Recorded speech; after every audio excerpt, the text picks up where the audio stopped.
मैं आपसे एक सिंपल जोक पूछता हूँ, जोक कम रिडल। आप इस उंगली से क्यों नहीं लिख सकते?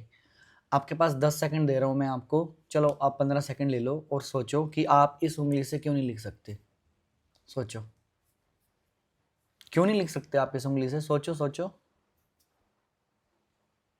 आपने जो भी सोचा 80-90% गलत होगा। मैं बताता हूँ आप इस उंगली से क्यों नहीं लिख सकते। क्योंकि ये उंगली मेरी है।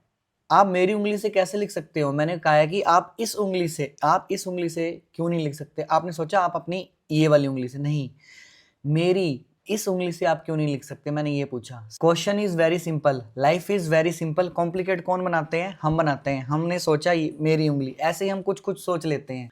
अच्छा एक बात बताओ, जब आप एक नया जोक सुनते हो तो हंसते हो, फिर वो जोक आपको कोई दूसरा बंदा आके सुनाता है, क्या सेम उतना हंसते हो? फिर तीसरी बारी सुनाया जाता है, उतना ही हंसते हो? फिर चौथी बारी वही सेम बंदा आके आपको जोक सुनाए तो कहोगे यार तो उसका दिमाग वही बार बार रिपीट कर रहा है। जब एक आप हंसने वाली बात पर बार बार हंस नहीं सकते तो आप किसी भी सिचुएशन या व्यक्ति के बारे में सोच सोच के बार बार दुखी क्यों होते हो?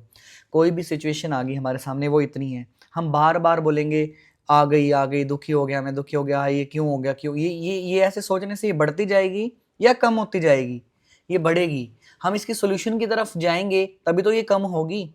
ऐसे ही लाइफ बहुत इजी है, सिंपल है। हम उसे कॉम्प्लिकेट करते हैं, ये ले लिया, वो ले लिया, वो ले लिया, ये सब कुछ, और फिर जब हमारी लाइफ से जाता है तो हमें दिक्कत होती है।